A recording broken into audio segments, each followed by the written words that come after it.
আর নবী সাল্লাল্লাহু আলাইহি ওয়াসাল্লাম খেতেন এভাবে যে পেটটাকে 3 ভাগ করতেন। 1 ভাগ খাবার খেতেন, 1 ভাগ তিনি পানীয় পান করতেন, আর 1 ভাগটা ফাঁকা রাখতেন। আপনি এভাবে খাওয়া শুরু করেন, দেখবেন আপনি ফিজিক্যালি ফিট ফিল করছেন এবং আপনি ক্লান্ত হচ্ছেন কম, অলসতা কম আসছে কাজে, আপনি এনথুজিয়াজম পাবেন ইনশাআল্লাহ। তো খাবারের ব্যাপারটা সতর্ক থাকে। আর এই যুগে খাবারের মধ্যে প্রচুর ভেজাল আছে।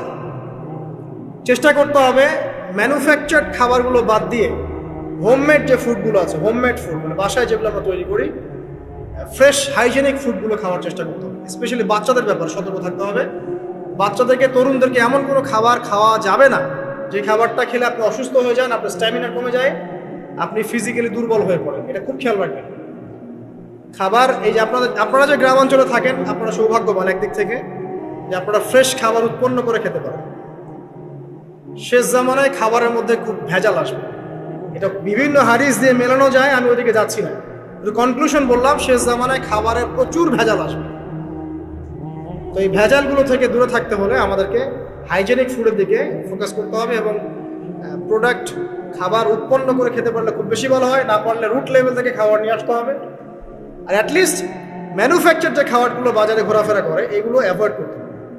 দেখতে অনেক মুখরোচক লাগতে পারে, স্বাদ অনেক মজা হতে পারে, কিন্তু এগুলো শরীরের জন্য অনেক ক্ষতিকর।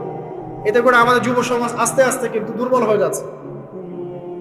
এখনকার যুব সমাজকে তাকায় দেখেন, আমাদের বাপ-দাদাদেরকে তাকায় দেখেন, যারা এখানে বয়স্ক মুরব্বী আছে দেখেন, একজন মুরব্বীর সাথে এখনকার যুবকের কুস্তি লাগান, পাঞ্জায় লাগান, বা ওই যে একটা রিংয়ের মধ্যে ঢুকায় বক্সিং ম্যাচ দেন, একটা দেখেন, দেখেন কে পারে। আমি নিশ্চিত ওই চাচাই পারে। আমরা নিজেরাই তো এর প্রমাণ। আমাদের বাপ দাদাদের বয়সী যারা আছেন তারা এখনো দিব্যির মাঠে কাজ করে, দেখবেন 4 ঘন্টা 5 ঘন্টা 8 ঘন্টা রিক্সা চালাচ্ছে, ভ্যান চালাচ্ছে, কৃষি কাজ করছে, কত পরিশ্রম করছে। আর আমাদের যুব সমাজে তাকায় দেখেন না আপনি, একটু চেহারাগুলো দেখেন, চেহারাগুলো তাকায় দেখেন, চাপাগুলো বসে গেছে গাঁজা খেতে খেতে, হিরোইন খেতে খেতে দেখবেন চাপাগুলো বসে গেছে একদম, চোখগুলো ঢুকে গেছে একদম মাদক খেতে খেতে। হ্যাঁ, হস্তমৈথুন করতে করতে শরীর রোগা, চলতে পারে না। কথা শুনতে খারাপ লাগছে না? এটা বাস্তব, এগুলোই বাস্তব এখন।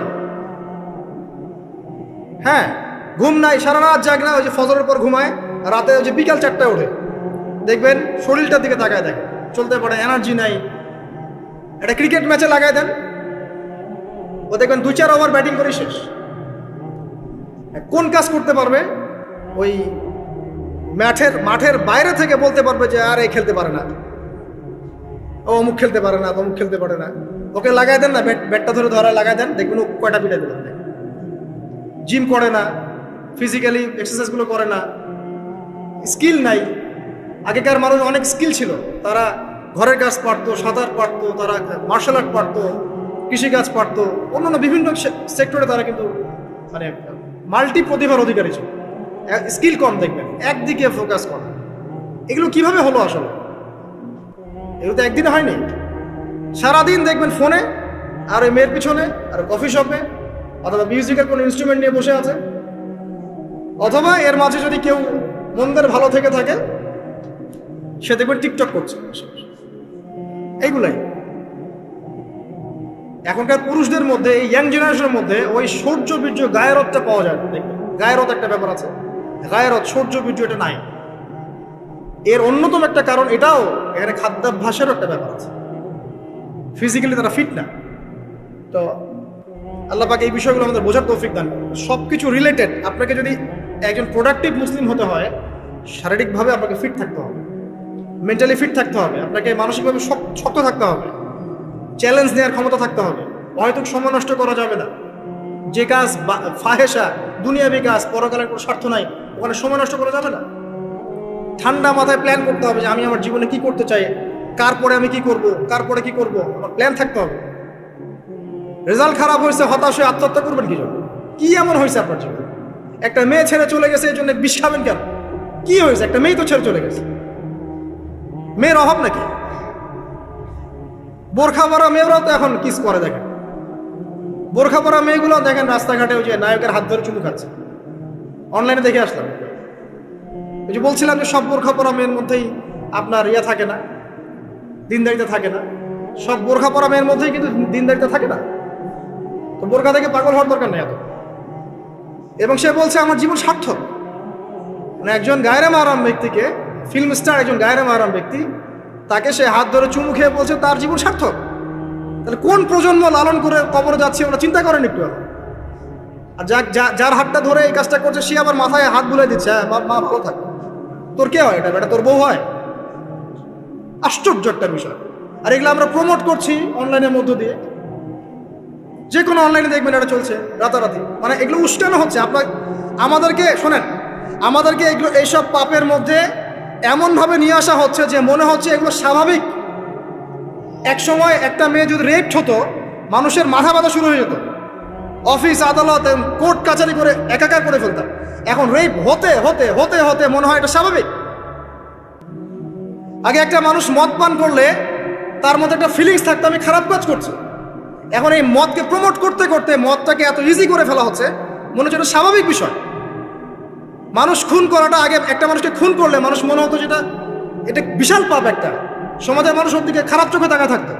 আর খুন হতে হতে হতে মানুষ মিডিয়াটাকে প্রমোট করছে, করতে করতে নর্মাল। এই পাপগুলোকে নর্মাল করে ফেলার ট্রেন্ডটা মিডিয়ার মধ্যে দিয়ে করা হয়েছে, স্বাভাবিকভাবে নেওয়া হচ্ছে সব কিছু।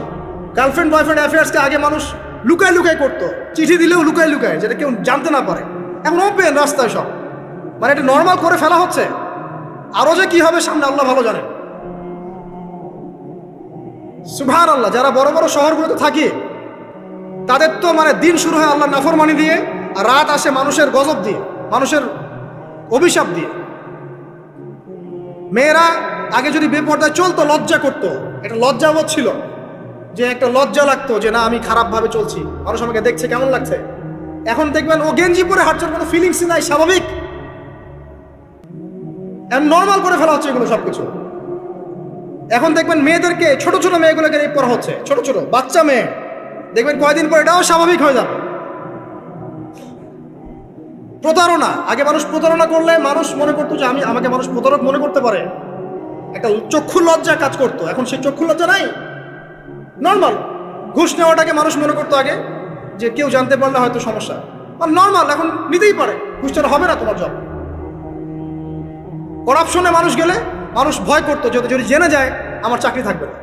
এখন নর্মাল, ও বড় করাপ্টেড, তার চেয়ে ছোটটা আরেকটু কম, তার চেয়ে ছোটটা আরেকটু কম, একটা চক্র সবকিছু।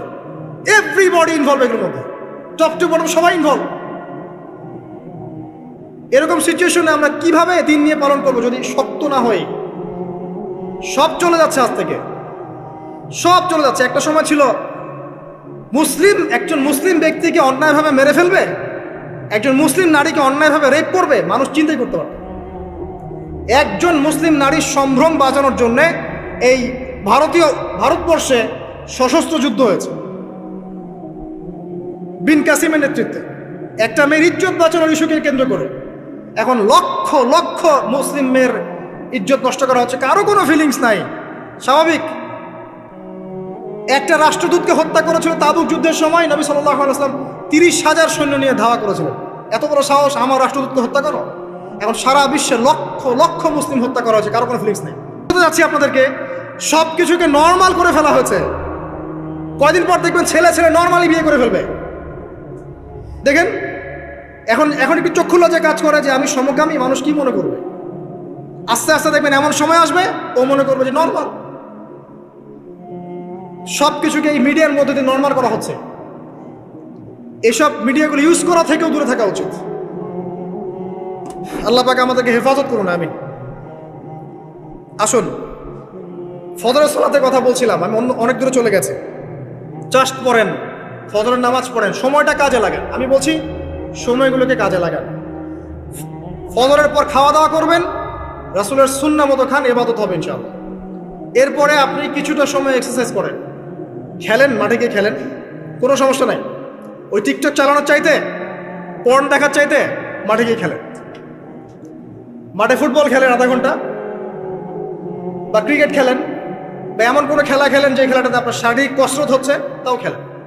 অথবা এগুলোতে সুযোগ না থাকলে আপনি চলে যান জিমে গিয়ে জিম করেন, ফিজিক্যালি কাজ করেন। অথবা মাঠে গিয়ে আপনার বাবাকে সাহায্য করেন, আপনার বাবা যে গেছে মাঠে তাকে সাহায্য করেন। আল্লাহ পাক আমাদেরকে তৌফিক এনায়েত করুন, আমিন। ফিজিক্যালি ফিট থাকার চেষ্টা করা হোক। এরপরে আসেন সকাল 10টার দিকে যখন চলে আসবো আমরা, তখন আমরা চেষ্টা করবো 2 রাকাত চাশতের নামাজ পড়ার জন্য, বা সলাতুদ দুহা যেটাকে বলা হয়। সলাতুদ দুহা যে ব্যক্তি পড়বে তার রিজিকে আল্লাহর পক্ষ থেকে বরকত নেমে আসবে। এরপর কি করবেন? এরপর আমরা হয় কেউ যাব স্কুলে, কেউ কলেজে, কেউ হয়তো অফিসে, কেউ ব্যবসায়। আমরা এখন সবাই আমাদের এক কর্মক্ষেত্রে যাব। যারা শিক্ষাক্ষেত্রে যাব স্টুডেন্ট হিসেবে, তারা চেষ্টা করব কি, আমরা চেষ্টা করব যে আমরা যে জ্ঞানটা অর্জন করছি এই জ্ঞানটাকে যেন ইসলামের কল্যাণে কাজে লাগাতে পারি। আপনি জেনারেল লাইনেই পড়েন আর মাদ্রাসা লাইনেই পড়েন, একই নসিহত। আর যারা মাদ্রাসা লাইনে পড়বেন, সকালবেলা উঠে মাদ্রাসায় যাবেন, তারা নিঃসন্দেহে আল্লাহর বাছাইকৃত বান্দা, সৌভাগ্যবান বান্দা। তাদের উচিত হবে না দিনের জ্ঞানটাকে দুনিয়ার জন্য ব্যয় করা। তাদের উপর বেশি দায়িত্ব বর্তাবে যে তারা যেন দিনের জ্ঞানটাকে দিয়ে আল্লাহর জমিনে দিনটার প্রচার এবং প্রসার ঘটায়। আল্লাহ পাক তাদেরকে কবুল করুন, আমরা দোয়া করি। তো পড়াশোনা করতে যারা যাব আমরা এই চিন্তা করে যাব। যারা পড়াতে যাব তারাও চিন্তা করব যে এমন কিছু শেখাবো যেটা শিখলে আমার স্টুডেন্টের পরকালটা টিকবে, দুনিয়াতেও কল্যাণ হবে, পরকালটাও টিকবে ইনশাআল্লাহ। জেনারেল নলেজগুলো খুব ইম্পর্টেন্ট। ইসলামিক নলেজগুলোর সাথে সাথে আমাদেরকে অবশ্যই ইংরেজি বলেন, সায়েন্স বলেন, এই যে আপনার ম্যাথামেটিক্স বলেন, পলিটিক্যাল সায়েন্স বলেন, জিও পলিটিক্স বলেন, ইকোনমিক্স বলেন, মেডিকেল সায়েন্স বলেন বা ইঞ্জিনিয়ারিং বলেন, এগুলো পড়তে হবে, জানতে হবে। না জানলে আমরা কি করব? আমরা কিন্তু বহির্বিশ্ব থেকে ছিটকায় চলে আসবো, আমরা কিন্তু ওদেরকে চ্যালেঞ্জ করতে পারবো না। তো এই জন্য কোরআন সুন্নাহর জ্ঞানের সাথে এই জ্ঞানগুলোও লাগবে। অতএব যে যেখানে পড়াশোনা করছেন অনেস্টির সাথে পড়াশোনা করেন, আপনার জ্ঞানটাকে ইসলামের কল্যাণে কাজে লাগানোর চেষ্টা করুন। এটা গেলে এডুকেশন সেক্টর। যারা আমরা ব্যবসায় যাব, রাতে তাহাজ্জুদ পড়েছি, ফজর জামাতে পড়েছি, ইশরাক পড়েছি, এখন কি ব্যবসায় গিয়ে মাপে কম দিব? ওখানে ইবাদত নাই, ওখানে ব্যবসায় মাপে কম দেওয়া যাবে না। ওখানে গিয়ে কি আমি মাল মজুত করব? ওখানে গিয়ে কি আমি মালের মধ্যে পণ্যে ভেজাল দিব, মিশাবো? একজন সৎ এবং অনেস্ট ব্যবসায়ী, নবীজি বলছেন সাল্লাল্লাহু আলাইহি ওয়াসাল্লাম, একজন সৎ এবং অনেস্ট ব্যবসায়ী কিয়ামতের মাঠে নবীদের সাথে থাকবে ইনশাআল্লাহ। আর যারা মাপে ভেজাল দিবে, পণ্যে ভেজাল দিবে, অন্যকে ঠকাবে, নবীজি বলছেন মান ওয়াশানা ফালাইসা মিন্না, যে ব্যক্তি মানুষের সাথে ধোঁকাবাজি করে, প্রতারণা করে, মাপে কম দেয়, ঠকায়, মজুত করে, জনগণকে কষ্ট দেয়, গভর্নমেন্টকে চাপে ফেলে, এরা আমাদের উম্মতের অন্তর্ভুক্ত। অতএব ব্যবসা করলেই যে পার পেয়ে যাবে এমন নয়। ব্যবসা করতে হবে করার মতো আমানতদারিতার সাথে। অবশ্যই মাপ ঠিক রাখতে হবে, মজুতদারি করা যাবে না, আমাদের পণ্যে ভেজাল মিক্স করা যাবে না, কৃত্রিম সংকট তৈরি করা যাবে না। এগুলো যদি করেন তাহলে আপনার নাম যেমন উম্মতে মুহাম্মাদি থেকে কাটা পড়ে যায়, দুনিয়াতে আল্লাহর পক্ষ থেকে দুইটা আযাব আসে। এক হচ্ছে ওই জনগণের মধ্যে, ওই জনসমষ্টির মধ্যে দুর্ভিক্ষ নেমে আসতে পারে এবং বৃষ্টিপাত বন্ধ হয়ে যেতে পারে। আরেকটা হচ্ছে ওই জনগণের উপরে জালেম শাসককে আল্লাহ পাক চাপিয়ে দিবেন। এটা আযাব। কাদের কারণে আসলো? এক শ্রেণীর ব্যবসায়ীর কারণে আসলো। কিছু কিছু মানুষের ফলে সারা নেশন সাফার করে। যেমন এই যে যারা দেখবেন অনলাইন অফলাইনের মধ্যে অশ্লীলতা ছড়িয়ে বেড়াচ্ছে, নোংরামি, ফাহেসা, বেপরদামি এগুলো ছড়িয়ে বেড়াচ্ছে, এদের কারণে সমাজের মধ্যে এমন সব রোগ ব্যাধি আসবে যেগুলো আগে আমরা নামও শুনি নাই। হাদিস। যারা মুসলিম সমাজের মধ্যে মানে বাদ্যযন্ত্রকে হালাল মনে করে নিবে, মদকে হালাল মনে করে নিবে, জেনাকে হালাল মনে করে নিবে, এইসব মানুষদের কারণে ভূমি ধসের আযাব আসবে এবং আকৃতি পরিবর্তনের আযাব আসবে। শেষ জামানার হাদিসগুলো পড়ে দেখেন। তো এখানে পাপ করছে এক শ্রেণীর মানুষ, ফলাফল ভোগ করছে সবাই। সো যারা ভালো মানুষ তাদের উচিত হবে এগুলোকে প্রোটেক্ট করা, ডিফেন্ড করা, এগুলোর বিরুদ্ধে বলা বা লেখা বা কিছু করা। সূরা নূরে আল্লাহ পাক বলছেন ইন্নাল্লাযীনা ইয়ানতাশি'আল ফাহিশাতা ফিল্লাযীনা আমানু, যারা মুমিনদের মধ্যে ফাহেশা, নোংরামি, অশ্লীলতাকে ছড়িয়ে দিতে চায়, পছন্দ করে, ইন্নাল্লাযীনা ইউহিব্বুনা আন তাশি'আল ফাহিশাতা ফিল্লাযীনা আমানু লাহুম আযাবুন আলীমুন ফিদ দুনিয়া ওয়াল আখিরাহ, দুনিয়া এবং আখিরাতে এদের জন্য ভয়ঙ্কর শাস্তি আছে। আর আমাদের কাছে এরাই রকস্টার, যারা মুসলিম সমাজের মধ্যে বেপরদামি, অশ্লীলতা, ফাহেশা এগুলো ছড়িয়ে দিচ্ছে, যে না এরা আমাদের আইডল। এখন ওদের পোস্টার বাসায় লাগিয়ে রাখে, ওদের সাথে একবার দেখা করতে পারলে জীবন সার্থক হয়ে যায়। আল্লাহর কাছে ওদের কি দাম আছে যতক্ষণ না তওবা করে ফিরে আসছে? একজন ভ্যান চালক, একজন ইমানদার ভ্যান চালক, রিক্সা চালক যে 5 ওয়াক্ত নামাজ পড়ে, সে আল্লাহর কাছে ওর চেয়ে অনেক বেশি সম্মানিত। ওই ভ্যান চালকের কাছে কি অটোগ্রাফ নেন আপনি? রিক্সাওয়ালার কাছে কি অটোগ্রাফ নেন? এইসব এই হ্যামিলনের বাসিওয়ালার পিছনে না গিয়ে এরা যুব সমাজকে টেনে নিয়ে যাচ্ছে অশ্লীলতার দিকে, ফাহেসা কাজের দিকে, বেফাস কাজ, কোনো পরকালীন কোনো স্বার্থ নাই। বিনোদনের নামে, সংস্কৃতির নামে এরা মানুষকে এদিকে টেনে নিয়ে যাচ্ছে। আর আমাদের যুব সমাজ, তোমাদেরকে আমি আইডল দেখাবো ইনশাল্লাহ পরের লেকচারগুলো। খালিদ বিন ওয়ালিদ তোমার আইডল, আলী ইবনে আবি তালিব তোমাদের আইডল, মুহাম্মদ সাল্লাল্লাহু আলাইহি ওয়াসাল্লাম তোমার আইডল, ইমাম হুসাইন তোমার আইডল, মোহাম্মদ বিন কাসিম তোমার আইডল, তারেক বিন জিয়াদ তোমার আইডল, ওমর ইবনে খাত্তাব তোমার আইডল। আইডল খুঁজে পাও না তোমরা জীবনে আইডল খুঁজে পাও না? কাকে ফলো করবা? একজনের নাম বলবো, একজন অনলি, মুহাম্মদ সাল্লাল্লাহু আলাইহি ওয়াসাল্লামের পরে একজনের নাম যদি বলতে বলেন আমাকে, আলী রাদিয়াল্লাহু আনহুর জীবনী পড়ো যাও, আলী ইবনে আবি তালিব রাদিয়াল্লাহু আনহুর জীবনী পড়ো যাও, গিয়ে দেখো তোমার আইডল এখানে বসে আছে, লুকিয়ে আছে। তাদের আইডলের মধ্যে, তাদের মধ্যে ছিল ব্যক্তিত্ব, শৌর্যবীর্য, আনুগত্য, জ্ঞান, প্রজ্ঞা, দিন প্রতিষ্ঠার তামান্না, জিহাদ, এবং তারা বদর, উহুদ, খন্দক, খায়বার করেছেন।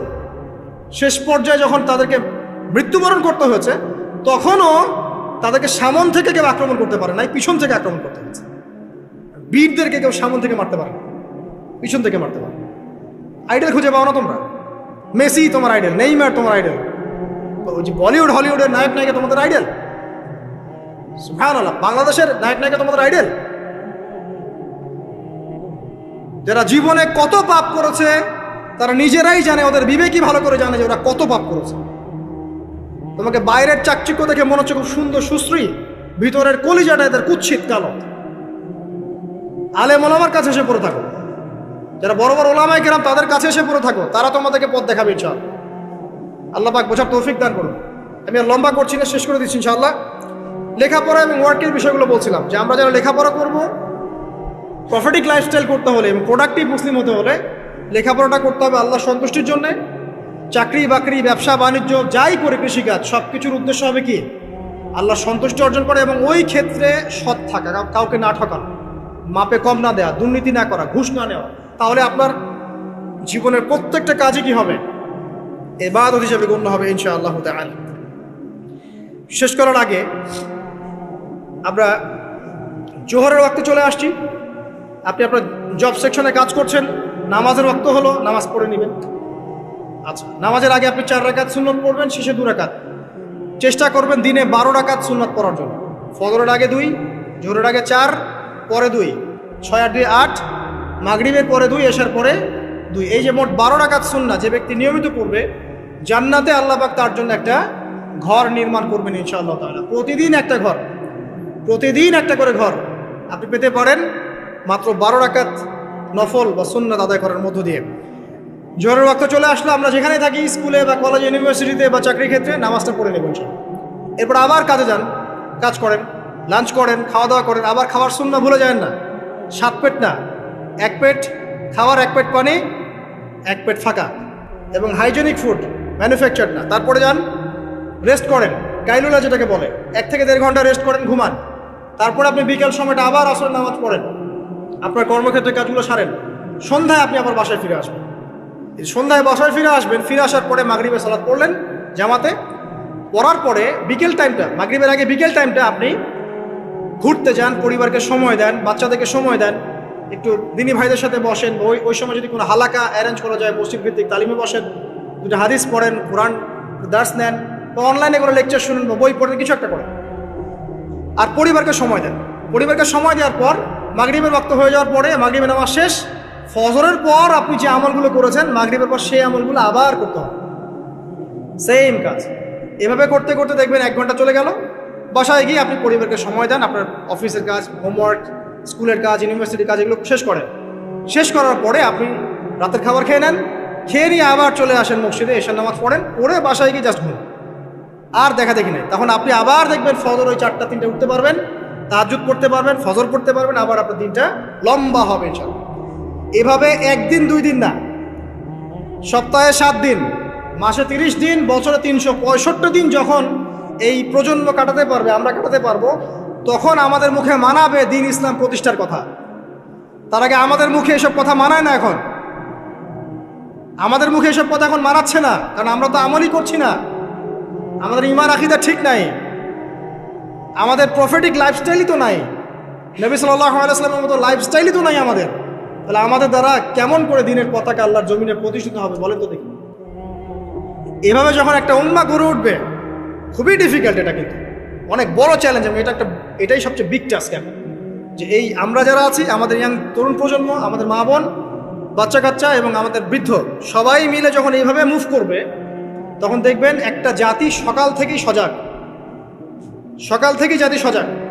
যেমন একটা চমৎকার একটা আইন করা হয়েছে না, রাত 8টায় সব বন্ধ, খুবই ভালো। কেউ অ্যাপ্রিসিয়েট করুক না করুক, আমি শুরুতেই বলেছি আলহামদুলিল্লাহ, খুব ভালো। অ্যাটলিস্ট এখন 10টায় ঘুমাতে পারবো, তারপরেও দেখবেন 3টার আগে ঘুমাচ্ছেন। কিন্তু আপনি মদিনায় গিয়ে দেখবেন ফজরের পর থেকেই সব কিছু লাইভ, স্কুল, কলেজ, দোকানপাট, অফিস, সব ওপেন। কারণ আমাদের উম্মত, এই উম্মতের জন্য ফজরের পরের সময়টাতেই বরকত রাখা হয়েছে।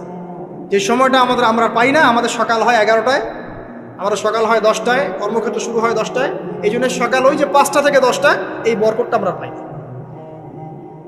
এভাবে যদি আমরা নিয়মিত 24 ঘন্টা কাটাতে পারি, ওই যে আয়াতটা প্রথমে বলেছি, ওয়ামা খালাকতুল জিন্না ওয়াল ইনসা ইল্লা লিয়াবুদুন, আমি জিন এবং মানুষকে শুধুমাত্র আমার ইবাদত করার জন্যই সৃষ্টি করেছি। এই আয়াতটার হক আদায় হবে ইনশাআল্লাহ। ব্যক্তি জীবন সুন্দর হবে ইনশাআল্লাহ, আমাদের পরিবারগুলো সুন্দর হবে ইনশাআল্লাহ, আমাদের যুব সমাজ একটা গতি পাবে, হ্যাঁ, এবং তারা প্র্যাকটিক্যাল বাস্তব বিষয়গুলোকে নিয়ে ব্যস্ত থাকবে, অবাস্তব অনেক জিনিসগুলো পিছনে ছুটবে না। আমাদের সমাজটা সুন্দর হবে ইনশাআল্লাহ। আস্তে আস্তে দেখবেন উম্মার একটা বড় অংশ ইনশাআল্লাহ আযজা ওয়া জাল আগামী দিনগুলোতে দিনকে এগিয়ে নেওয়ার জন্য এবং দিনকে আল্লাহর জমিনে প্রতিষ্ঠার জন্য শক্তি, মেধা, মনন, তাদের এনথুজিয়াজম সব কিছু আল্লাহর সন্তুষ্টির জন্য ঢেলে দেওয়ার প্রয়াস পাবে ইনশাআল্লাহ। তার আগ পর্যন্ত আসলে এগুলো শুধুমাত্র তাত্ত্বিক কথাবার্তা বলে লাভ নাই। প্র্যাকটিক্যালি যখন আমরা এগুলো করতে পারবো ইনশাআল্লাহ তাআলা, তখন দেখবেন সবার মধ্যে একটা ইমানের চেতনা জাগবে, ইমানি চেতনা জাগবে, আমল করার স্পৃহা বাড়বে, ঐক্য বাড়বে, কমিউনিটি বাড়বে, এবং আমাদের হৃদ্যতা বাড়বে, অ্যাক্টিভিটিস বাড়বে, হায়াতেও বরকত হবে, রিজিকেও বরকত হবে, দুনিয়া আখিরাত ইনশাআল্লাহ ভালো হবে। এবং দেখবেন অ্যাজ এ নেশন আমরা সবাই ভালো করবো ইনশাআল্লাহ তাআলা। বিশ্বের বুকে আমরা মাথা তুলে সত্যিকার অর্থেই দাঁড়াতে পারবো ইনশাআল্লাহ তাআলা। আল্লাহ পাক আমাদের সবাইকে তৌফিক ইনায়াত করুন, আমিন। আজকে আমি আর লম্বা করছি না। আকুলু কওলি হাযা আস্তাগফিরুল্লাহ লি ওয়া লাকুম ওয়া লিসাইরিল মুসলিমিন। বারাকাল্লাহু লানা ওয়া লাকুম বিল আয়াতিল হাকীম ইন্নাহু তাআলা জাওয়াদুন কারীম মুবাররাউফুর রহিম।